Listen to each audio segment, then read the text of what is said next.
In today's unpredictable financial landscape, do we truly grasp the ramifications of the United States debt downgrade? Absolutely.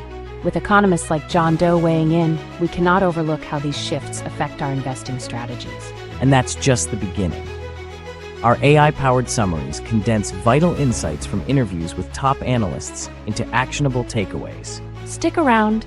We'll break down potential investment risks in the housing market and explore upcoming trends in the stock market. Today, we're breaking down the recent downgrade of United States debt led by economist John Doe, as discussed with host Michael Smith. John's analysis provides critical insights into the potential impacts this downgrade could have on economic stability and markets. John Doe emphasizes that this downgrade isn't merely a number.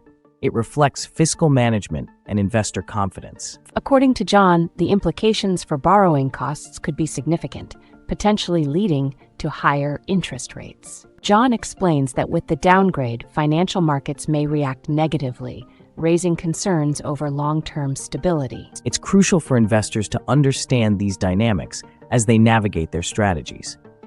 John Doe highlights that as borrowing costs rise, this may lead to a ripple effect on consumer loans and business financing. Michael adds that policymakers might need to reconsider strategies to stabilize the economy. What predictions does John Doe have regarding the economy following this downgrade? John anticipates some initial volatility but stresses that the long-term impacts depend on swift policy responses. John concludes that staying informed about bond market trends is critical for investors right now.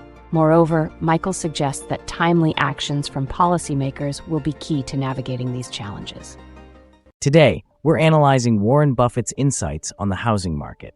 Warren highlights potential risks for homebuyers in this market. Buffett points out that interest rates are a critical factor for homebuyers.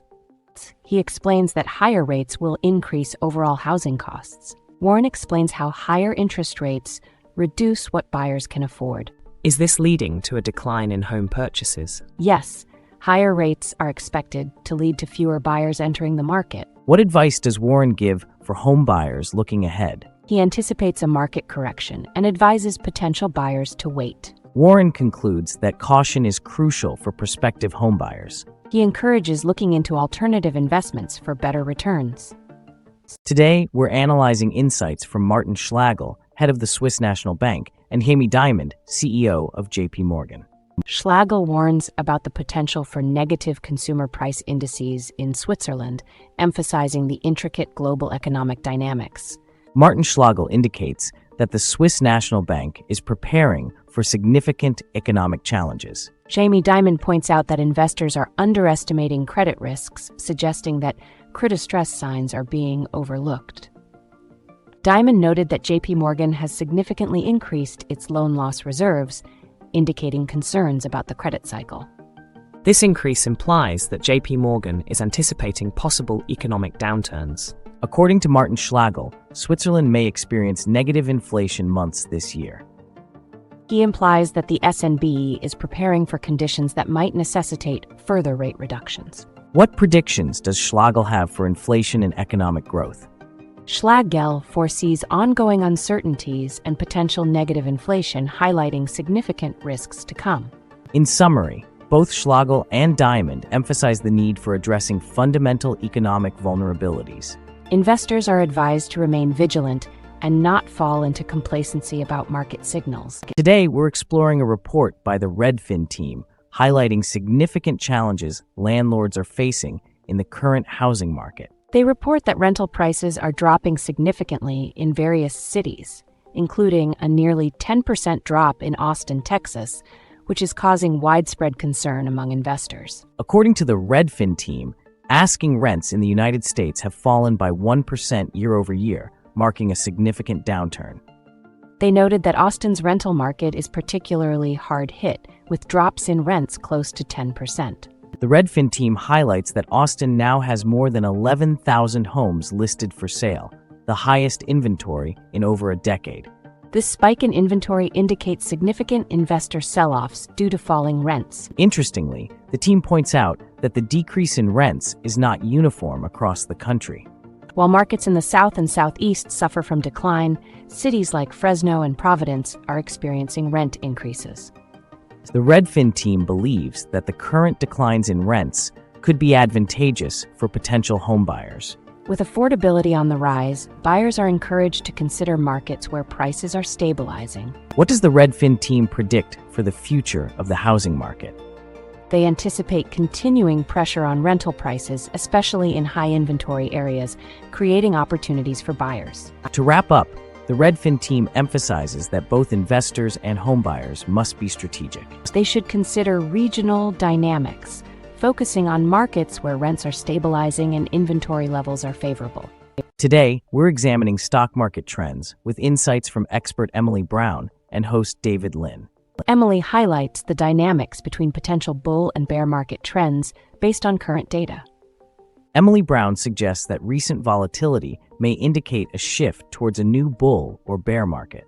David Lin emphasizes the significance of historical trends in interpreting present market signals. Emily notes that understanding volatility indicators is essential for evaluating potential market trends. Disregarding these signals could result in suboptimal investment decisions. Emily underscores the pivotal role of investor sentiment in shaping market trends. David points out that at times sentiment may overshadow underlying economic fundamentals. What forecasts does Emily have for the forthcoming market conditions? Emily envisions substantial movements ahead, advising investors to remain alert for changes. Emily concludes that active monitoring of indicators is crucial for navigating future market trends. She stresses a proactive investment approach will be vital for success. Today, we're delving into the significant mass layoffs in the auto industry with insights from Mitch Wechsler. Mitch outlines the troubling statistics surrounding job losses and the broader implications for families and communities. Mitch Wechsler attributes the mass layoffs to various factors, including political decisions and economic policies. He argues that these layoffs are indicative of deeper issues affecting job security in the auto industry. Mitch explains how tariffs are creating additional challenges for auto manufacturers. He points out that the full impact of tariffs has yet to be felt, leading to ongoing uncertainty in the market. According to Mitch, layoffs in the auto industry lead to significant ripple effects. He highlights how local suppliers and businesses are deeply impacted by these job losses. Mitch discusses the current state of car prices, noting that the average price remains alarmingly high. He suggests that both new and used car markets are under strain, challenging buyers' affordability. Mitch predicts that mass layoffs in the auto industry may continue amid challenging economic conditions. He also anticipates that car prices will likely decrease, but may not align with what average consumers can afford. In conclusion, Mitch emphasizes the need for families to adjust budgets in light of economic changes. Understanding the auto industry's challenges can help inform smarter financial decisions moving forward. What an incredible array of insights from our experts today. Absolutely. Each guest brought their unique perspectives, from the challenges in the auto industry to the complexities of the stock market. It's clear there's a consensus on economic challenges, yet the nuances in their predictions are what really stand out.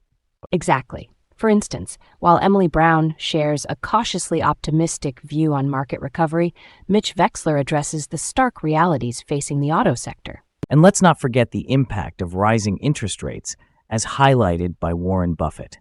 Right. He and John Doe both underscore how the recent downgrade of U.S. debt could ripple through financial markets. It's a lot to unpack.